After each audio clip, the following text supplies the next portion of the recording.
Welcome back to another video, guys, and today we have sneak peek number 2 of the brand new update 5.6, the Darkfrost update coming to No Man's Land, and it's just around the corner. But now let's talk about some new things coming into this game. In this update we have 2 new challenge map sets. It's season 11C. As always, every time we have seasonal content we have those same maps coming as a challenge in the update after, but because this is the last episode, this is probably going to be the last map set when it comes to seasonal content stuff. So there you go, we have these as well as an option to play with. And then we have the new map set, the Commonwealth War. Based on the last episode of The Walking Dead, you can find Commonwealth soldiers in these maps, and there is something dead lurking in there. Yes, the brand new walkers, the Commonwealth Walkers, can be found on this map as well. Let's talk about these Commonwealth Walkers. They're basically the same as armored walkers in terms of that they have a lot of hit points and they're also bulletproof. But additionally, at the start of the mission, they are 100% status resistant to any status effects, either root, stun, crippling, fire, hurt, weakening, everything. They're 100% stun resistant at the start of the mission. As soon as you start fighting them and damaging them, their health drops, and that's where their resistance drops as well. It drops in quartiles.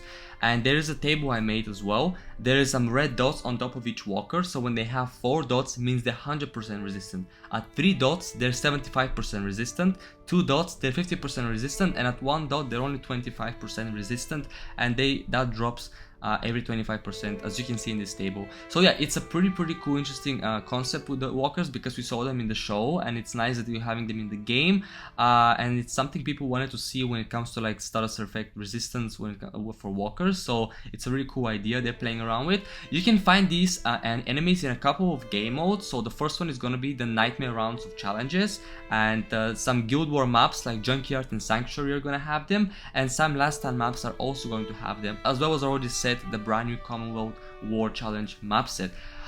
But yeah, this is it. Alright, now let's talk about some new changes coming to the game. The first one is gonna be that the fast walkers are now no longer retaliate, and this means that they are gonna be the same as normal walkers, because they have their damage increase to match the normal walkers. But the only difference is that they can move one space further. So something like the scouts, how they move one space further, and shooters, these fast walkers can move further away than normal walkers, but they do the same damage. Now we have new badge bonuses finally coming to the game, so including traits like follow through, perseverance, revenge. We have heroes like Alpha, Tyrese, Princess, and other heroes that some of the later heroes that have been added, and we don't get any badge bonuses with them, so you can now reroll and then try and get these new bonuses, which is great.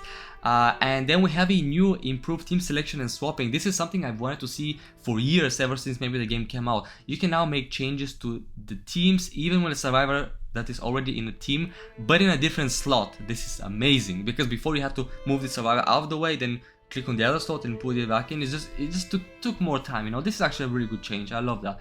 And finally, the Commonwealth armor is now more useful, because now when a survivor gets into a struggle with a walker and they turn to red health, the enemy will not be able to damage the survivor with that Commonwealth armor for the rest of the turn. They will remain at full red HP bar, which is amazing again, and this makes the Commonwealth armor more effective. But yeah, and as always with every update we have a whole lot of bunch of bug fixes in this update. You can have a look at them. I'm gonna go through them, but that's pretty much it with this update. It's a pretty nice update. Yeah, it's a pretty good update, but that's pretty much it. Hope you guys enjoyed this video, and I'll see you guys all in my next video.